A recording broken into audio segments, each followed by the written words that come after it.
ರಾಜ್ಯದ ವಿವಿಧ ಭಾಗಗಳಿಂದ ಪ್ರತಿಷ್ಠಿತ ಪ್ರಖ್ಯಾತ ಮಠಾಧಿಪತಿಗಳು ಇವತ್ತು ನಮ್ಮ ಜೊತೆ ಶ್ರೀಕಾರ ಅನ್ನೋ ಕಾರ್ಯಕ್ರಮದಲ್ಲಿ ಭಾಗವಹಿಸೋದ್ರ ಜೊತೆಗೆ ತಮ್ಮ ಆಶೀರ್ವಾದವನ್ನು ನಮಗೆ ನಿಮಗೆ ನೀಡಲಿದ್ದಾರೆ. ಅದಕ್ಕೂ ಮುಂಚೆ ನಾವು ನ್ಯೂಸ್ 18 ಏನು ಮಾಡ್ತೀವಿ, ಅಷ್ಟಕ್ಕೂ ನಮ್ಮ ಕಸುಬುದಾರಿಕೆ ಅಂತ ನಾವು ಹೇಳಿದ್ದೀವಲ್ಲ, ಅದು ಏನು ಅನ್ನೋದನ್ನು ನಾವಂತೂ ಮರ್ತಿಲ್ಲ. ನಮಗೆ ಶ್ರೀಕಾರ ಅನ್ನೋದು ಸುದ್ದಿಯಿಂದನೇ ಶುರು ಆಗ್ಬೋದಾ? ನೋಡೇ ಬಿಡೋಣ ಇವತ್ತಿನ ಪ್ರಮುಖ ವಿಷಯಗಳು. ಇವತ್ತು ಪ್ರಧಾನಿ ನರೇಂದ್ರ ಮೋದಿ ಸರಿಸುಮಾರು 50 ಲಕ್ಷ ಭಾರತೀಯ ಜನತಾ ಪಾರ್ಟಿಯ ಕಾರ್ಯಕರ್ತರ ಜೊತೆ ಒಂದು ವರ್ಚುವಲ್ ಸಂವಾದವನ್ನು ನಡೆಸೋರಿದ್ದಾರೆ.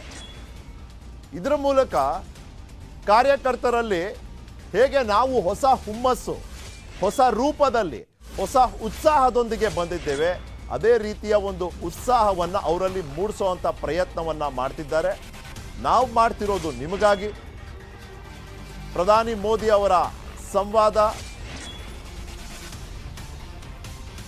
ನಾಡಿದ್ದು ಅಂದರೆ ಏಪ್ರಿಲ್ 29ರಿಂದ ಖುದ್ದು ಪ್ರಧಾನಿನೇ ಕರ್ನಾಟಕದಲ್ಲಿ ಬಿರುಸಾದ ಒಂದು ಪ್ರಚಾರ ಅಭಿಯಾನವನ್ನು ಮುಂದಾಳತ್ವ ವಹಿಸಿ ನಡೆಸೋರಿದ್ದಾರೆ. 7 ದಿನಗಳ ಕಾಲ ಪ್ರತಿದಿನ 2 ರಿಂದ 3 ಸಭೆಗಳು, ರೋಡ್ ಶೋಗಳ ಮೂಲಕ ಮತದಾರನ ಕಲ್ಪನೆಯಲ್ಲಿ ಬಿಜೆಪಿಯ ಸ್ಥಾನವನ್ನು ದೃಢಪಡಿಸುವಂಥ ಪ್ರಯತ್ನವನ್ನು ಪ್ರಧಾನಿ ಮೋದಿ ತಮ್ಮದೇ ಆದ ವಿಶೇಷ ಶೈಲಿಯಲ್ಲಿ ಮಾಡೋರಿದ್ದಾರೆ. ಅದಕ್ಕೂ ಮುನ್ನ ಇವತ್ತಿನ ದಿನ ಏಪ್ರಿಲ್ 27 ಪ್ರಧಾನಿ ಮೋದಿ 50 ಲಕ್ಷಕ್ಕೂ ಹೆಚ್ಚು ಭಾರತೀಯ ಜನತಾ ಪಾರ್ಟಿಯ ಕಾರ್ಯಕರ್ತರ ಜೊತೆಗೆ ಒಂದು ವರ್ಚುವಲ್ ಸಂವಾದವನ್ನು ನಡೆಸೋರಿದ್ದಾರೆ.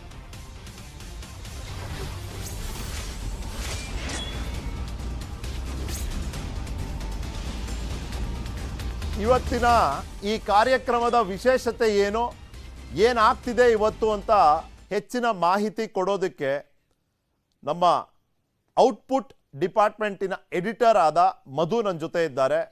ಮಧು, ಗುಡ್ ಮಾರ್ನಿಂಗ್, ನಮಸ್ಕಾರ. ನಿಮಗೂ ಕೂಡ ಅಭಿನಂದನೆ ಮತ್ತು ಆಲ್ ದ ಬೆಸ್ಟ್ ಎರಡೂ ಕೂಡ. ಇವತ್ತಿನ ದಿನ ಹೊಸ ರೂಪ, ಹೊಸ ಹುರುಪು. ಪ್ರಧಾನಿ ಮೋದಿ ಆ ಕಾರ್ಯಕ್ರಮದ ವಿಷಯವನ್ನು ನೀವು ಮಾತನಾಡೋದಕ್ಕೂ ಮುನ್ನ ಈ ಒಂದು ಬೆಳವಣಿಗೆಯ ಬಗ್ಗೆ, ನಮ್ಮ ಹೊಸ ರೂಪದ ಬಗ್ಗೆ, ನಮ್ಮ ತಂಡದ ಹೊಸ ಹುರುಪಿನ ಬಗ್ಗೆ ಹೇಳಿ ನಿಮ್ಮ ಮಾತನ್ನ ಶುರು ಮಾಡ್ಬೋದಾ? ನಿಖಿಲ್, ನಿಮಗೂ ಕೂಡ ಅಭಿನಂದನೆಗಳು ಮತ್ತು ಥ್ಯಾಂಕ್ ಯು. ನ್ಯೂಸ್ 18 ಒಂದು ದೇಶದ ದೊಡ್ಡ ನೆಟ್ವರ್ಕ್ ಆಗಿ ತನ್ನದೇ ಆದಂಥ ಪರಂಪರೆ ಮತ್ತು ತನ್ನದೇ ಆದಂಥ ವಿಶ್ವಾಸಾರ್ಹತೆಯನ್ನು ದಶಕದಿಂದ ಕಾಪಾಡ್ಕೊಂಡು ಬಂದಿರುವಂಥ ಒಂದು ಸುದ್ದಿ ಸಂಸ್ಥೆ. ಸುದ್ದಿ ಅನ್ನುವಂಥದ್ದು ಇವತ್ತು ಸುದ್ದಿಯ ನೈಜತೆಯ ಒಂದು ಸ್ವರೂಪದಲ್ಲಿಲ್ಲ. ಬದಲಾದ ದಿನಮಾನದಲ್ಲಿ ಸಾಮಾಜಿಕ ಜಾಲತಾಣಗಳ ಪ್ರಭಾವ ಮತ್ತು ವ್ಯಕ್ತಿಗತವಾಗಿ ಜನರ ಒಂದು ಅರಿವಿನ ಮಟ್ಟವೂ ಕೂಡ ಮತ್ತು ವ್ಯಾಪ್ತಿಯ ಆ ಒಂದು ರೀಚ್ ಆಗುವಂಥ ವ್ಯಾಪ್ತಿಯ ಮಟ್ಟವೂ ಕೂಡ ದೊಡ್ಡ ಮಟ್ಟದಲ್ಲಿ ದೊಡ್ಡ ಪ್ರಮಾಣದಲ್ಲಿರುವುದರಿಂದ ಇವತ್ತಿನ ದಿನದಲ್ಲಿ ಮಾಧ್ಯಮದ ಜವಾಬ್ದಾರಿ ಮತ್ತು ಒಂದು ಗುರಿ ಭಿನ್ನವಾಗಿರುತ್ತೆ. ಆ ಭಿನ್ನ ಗುರಿ ಮತ್ತು ಜವಾಬ್ದಾರಿಗೆ ಅನುರೂಪವಾಗಿ ಅಥವಾ ಜೊತೆಯಾಗಿ ತನ್ನ ಪರಂಪರೆಯನ್ನು ಕೂಡ ಉಳಿಸ್ಕೊಂಡು ಜನರಿಗೆ ಬೇಕಿರುವಂಥ ಒಂದು excitement in the sense of news ಮತ್ತು ಪ್ರೆಸೆಂಟೇಷನ್ ಎರಡೂ ರೀತಿಯಲ್ಲೂ ಕೂಡ ಕೊಡಲಿಕ್ಕೆ ನ್ಯೂಸ್ 18 ಇವತ್ತು ಸಜ್ಜಾಗಿದೆ.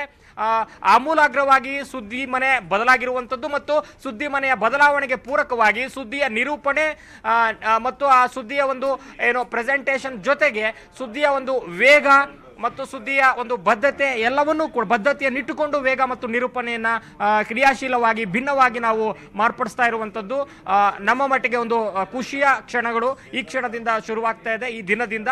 ಜೊತೆಗೆ ವೀಕ್ಷಕರಿಗೆ ನಮ್ಮ ಬದ್ಧತೆ ಮತ್ತು ವಿಶ್ವಾಸಾರ್ಹತೆ ಮತ್ತು ನಿಷ್ಪಕ್ಷಪಾತತೆಯನ್ನು ಉಳಿಸ್ಕೊಂಡು ಮತ್ತಷ್ಟು ವೀಕ್ಷಕರ ನಿರೀಕ್ಷೆಗಳನ್ನು ಮುಟ್ಟುವ, ಅವರ ಸುದ್ದಿಯ ದಾಹವನ್ನು ತಣಿಸುವ ಮತ್ತು ಸೇವೆಯ ಮನೋಭಾವ ಏನಿದೆ ಅಥವಾ ಅವರ ನಿರೀಕ್ಷೆ ಏನಿದೆ ಸಕಾಲಕ್ಕೆ ಸುದ್ದಿಯ ರೂಪದಲ್ಲಿ ಸೇವೆ ಮಾಡುವಂತ ಸೇನಾನಿಗಳು ನಾವೇನಾಗಿದ್ದೀವಿ ಮಾಧ್ಯಮದವರು, ಆ ಒಂದು ಕಾರ್ಯದಲ್ಲಿ ನಿರತರಾಗುವಲ್ಲಿ ಯಶಸ್ವಿಯಾಗಿ 100ಕ್ಕೆ 100 ಭಾಗ ಪ್ರಾಮಾಣಿಕವಾಗಿ ಪ್ರಯತ್ನ ಮಾಡಲಿಕ್ಕೆ ಎಲ್ಲರೂ ಕೂಡ ಸಂಕಲ್ಪವನ್ನ ಈ ಕ್ಷಣದಲ್ಲಿ ನ್ಯೂಸ್ 18 ತಂಡದ ವತಿಯಿಂದ ಮಾಡಿದ್ದಾರೆ. ನಿಖಿಲ್, ರೈಟ್. ಪ್ರಧಾನಿ ಮೋದಿ, ನಾವು ಶ್ರೀಕಾರ ಅಂತ ಈ ವಿಶೇಷ ಕಾರ್ಯಕ್ರಮವನ್ನ ಮಾಡ್ತಿದ್ದೇವೆ. ನಾವು ಸದಾ ಏನ್ ಮಾಡ್ತೀವಿ ಅದನ್ನೇ ಮಾಡಿ ಶ್ರೀಕಾರ ಅನ್ಬಿಡೋಣ ಅನ್ನೋದು ನಮ್ಮ ಉದ್ದೇಶ ಕೂಡ. ನಾವು ಜನರಿಗೆ ಸುದ್ದಿ ತರ್ತೇವೆ. ಇವತ್ತಿನ ಪ್ರಮುಖ ಸುದ್ದಿಗಳಲ್ಲಿ ಒಂದಾದ ಪ್ರಧಾನಿ ಮೋದಿ ಅವರ ವರ್ಚುವಲ್ ಸಂವಾದ ವರ್ಚುವಲ್ ಸಂವಾದದಲ್ಲಿ 50 ಲಕ್ಷ ಕಾರ್ಯಕರ್ತರ ಪಾಲ್ಗೊಳ್ಳುವಿಕೆ, ಇದರ ಉದ್ದೇಶ, ಇದರ ಉಪಯೋಗ ಮುಂದಿನ ದಿನಗಳಲ್ಲಿ ಬಿಜೆಪಿಗೆ ಒಂದು ಪಕ್ಷವಾಗಿ ತನ್ನ ಪ್ರಚಾರ ಅಭಿಯಾನದ ದೃಷ್ಟಿಯಿಂದ ಯಾವೆಲ್ಲ ರೀತಿ ಸಹಾಯಕವಾಗೋದಿದೆ Madhu? Nikhil, as you rightly said, ಏನು ಹೇಳಿದ್ರೆ ನಾವು ಸುದ್ದಿಯ ಮೂಲಕವೇ ನಮ್ಮ ಇರೋ ಕರ್ತವ್ಯದ ಮೂಲಕವೇ ಮೊದಲು ಕೆಲಸವನ್ನ ಶ್ರೀಕಾರವನ್ನ ಮಾಡಬೇಡ ಅಂತ ಇವತ್ತು ಏನು ಕಾಯಕವೇ ಕೈಲಾಸ ಅಂತ ಜಗತ್ತಿಗೆ ಸಾರದಂತ ಒಂದು ಬಸವಣ್ಣನ ಪರಂಪರೆಯ ಏನು ಪರಂಪರೆಯೊಳಗೆ ಏನು ಗುರುತಿಸ್ಕೊಂಡಿರುವಂತ ಮಿನುಗು ತಾರೆಗಳು ಅಂದ್ರೆ ಮಠಾಧೀಶರು, ವಿವಿಧ ಸಮುದಾಯದ ಮಠಾಧೀಶರು ನಾಡಿನ ಏನು ಹಲವು ಭಾಗಗಳಿಂದ ನಮ್ಮ ಸ್ಟುಡಿಯೋಗೆ ಬರ್ತಾ ಇದ್ದಾರೆ. ಅದನ್ನು ನೀವು ಈಗಾಗಲೇ ಹೇಳಿದ್ದೀರಾ. ಸೊ ಅವರ ಒಂದು ಪರಂಪರೆಯ ಹಿನ್ನೆಲೆ ಏನಿದೆ ಅಥವಾ ಅವರ ಒಂದು ಸಂಕಲ್ಪ ಏನಿದೆ ಕಾಯಕವೇ ಕೈಲಾಸ ಅನ್ನುವಂಥದ್ದು, ಅದರ ಮೂಲಕವೇ ನಾವು ಈ ಸ್ವೀಕಾರವನ್ನ ಮಾಡ್ತಾ ಇರುವಂತದ್ದು. ಅದರಲ್ಲಿ ಮೊದಲನೇ ಸುದ್ದಿ ನೀವು ಈಗಾಗಲೇ ಹೇಳಿದ್ರಿ, ಮೋದಿ ಅವರ ಒಂದು 50 ಲಕ್ಷ ಕಾರ್ಯಕರ್ತರನ್ನ ಉದ್ದೇಶಿಸಿ ಇವತ್ತೇನು ಸಂವಾದವನ್ನ ಅಥವಾ ಒಂದು ಸಂದೇಶವನ್ನ ಕೊಡಲಿದ್ದಾರೆ ಸಂವಾದವನ್ನ ಮಾಡೋ ಮೂಲಕ. ಅದು ಈ ಕ್ಷಣದಲ್ಲಿ ಅಥವಾ ಈ ಘಟ್ಟದಲ್ಲಿ, ಯಾಕಂದ್ರೆ ರಾಜ್ಯ ರಾಜಕಾರಣದ ಅದರಲ್ಲೂ ಬಿಜೆಪಿಯ ಪಾಲಿಗೆ ನಿರ್ಣಾಯಕ ಘಟ್ಟ. ಆಡಳಿತ ಪಕ್ಷವಾಗಿ ಆಡಳಿತ ವಿರೋಧಿ ಅಲೆಯನ್ನ ಮೆಟ್ಟು ನಿಂತು, ಜೊತೆಗೆ ಟಿಕೆಟ್ ಡಿಸ್ಟ್ರಿಬ್ಯೂಷನ್ ಆಗಿರುವಂತ ನಂತರ ಉಂಟಾಗಿರುವಂತ ಬಂಡಾಯದ ನಂತರ ಎದ್ದಿದ್ದಂತ ಏನು ಅಸಮಾಧಾನಗಳನ್ನ ತಕ್ಕ ಮಟ್ಟಿಗೆ ಶಮನ ಮಾಡುವಲ್ಲಾಗಿರುವಂತ ಏನು ಭಾಗಶಃ ಪ್ರಯತ್ನ, ಅದಾದ ಮೇಲೂ ಕೂಡ ಮುಂದುವರೆದಿರುವಂತ ಬಂಡಾಯದ ಬೆಂಕಿ, ಇದೆಲ್ಲ ಹಿನ್ನೆಲೆಯಲ್ಲಿ ಏನು ಯಾದಗಿರಿಯಿಂದ ಏನು ಬೀದರ್ನಿಂದ ಚಾಮರಾಜನಗರದವರೆಗಿರುವಂತ ಲಕ್ಷಾಂತರ ಕಾರ್ಯಕರ್ತರು ಏನಿದ್ದಾರೆ, ಬಿಜೆಪಿಯ ಲಕ್ಷಾಂತರ ಕಾರ್ಯಕರ್ತರು, ಆ ಕಾರ್ಯಕರ್ತರಿಗೆ ಈ ಕ್ಷಣಕ್ಕೆ ಬೇಕಿರುವಂತ ಒಂದು ಬೂತ್ ಮಟ್ಟದ ಬೂಸ್ಟ್, ಆ ಬೂಸ್ಟ್ ಅನ್ನ ಕೊಡಲಿಕ್ಕೆ ಇವತ್ತು ಮೋದಿಯವರು ಡಿಜಿಟಲಿ ಕನೆಕ್ಟ್ ಆಗ್ತಾ ಇರುವಂತದ್ದು. ಮತ್ತು ಇವತ್ತಿನಿಂದ ಈಗಾಗಲೇ ಏನು ಮೇನಿಯಾ ಅಂತ ಏನು ಕರಿತಾ ಇದ್ದೀವಿ, ಮೇ ರಿಸಲ್ಟ್ಗೆ ನ್ಯೂಸ್ 18 ವಿಶೇಷವಾಗಿ ಏನು ಕಾಯಿನ್ ಮಾಡಿದಂತ ಒಂದು ಆಯಾಮ, ಮೋದಿ, ಅಮಿತ್ ಶಾ ಮತ್ತು ಯೋಗಿ, ಈಗಾಗಲೇ ನೆನೆ ಯೋಗಿ ಬಂದು ದೊಡ್ಡ ಮಟ್ಟದ ಪ್ರಚಾರವನ್ನ ಒನ್ ಡೇ ಮ್ಯಾಚ್ ರೀತಿ ಮಾಡಿ ಹೋಗಿದ್ದಾರೆ ಮಂಡ್ಯ ಮತ್ತು ವಿಜಯಪುರ ಜಿಲ್ಲೆಗಳಲ್ಲಿ.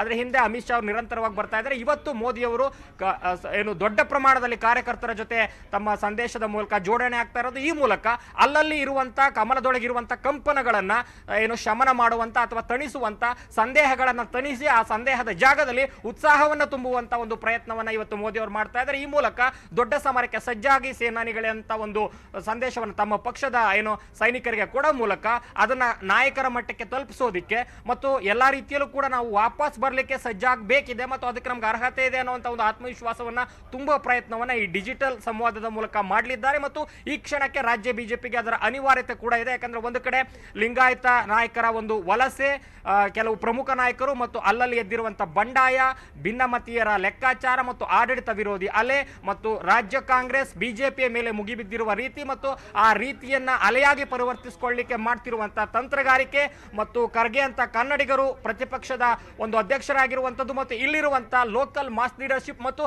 ಹೇಗೆಲ್ಲ ಬೇರೆ ಬೇರೆ ಚುನಾವಣೆಗಳಲ್ಲಿ ಮೋದಿ ಕೇಂದ್ರಿತ ರಾಜಕಾರಣವನ್ನು ಮಾಡಿ ರಾಷ್ಟ್ರೀಯತೆ, ಭದ್ರತೆ ಮತ್ತು ಅಭಿವೃದ್ಧಿ ಇಂತಹ ವಿಚಾರಗಳ ಲೆಕ್ಕಾಚಾರದಲ್ಲಿ ಪ್ರತಿಪಕ್ಷವನ್ನ ಕಟ್ಟಿಹಾಕುವಂತಹ ತಂತ್ರದಲ್ಲಿ ಯಶಸ್ವಿಯಾಗಿತ್ತು ಬಿಜೆಪಿ.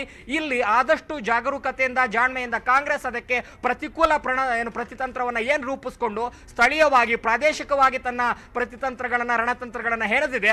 ಅದನ್ನ ಮೀರಿ ಒಂದು ಎಲೆಕ್ಟ್ರಲ್ ಬೂಸ್ಟ್ ಕೊಡಬೇಕು ಕಾರ್ಯಕರ್ತರ ಮೂಲಕ ಅಂತಂದ್ರೆ ಇವತ್ತಿನ ಸಮಾವೇಶ ನಿರ್ಣಾಯಕ ಮತ್ತು ಪ್ರಾಮುಖ್ಯತೆಯನ್ನ ಪಡೆದುಕೊಂಡಿದೆ ನಿಖಿಲ್.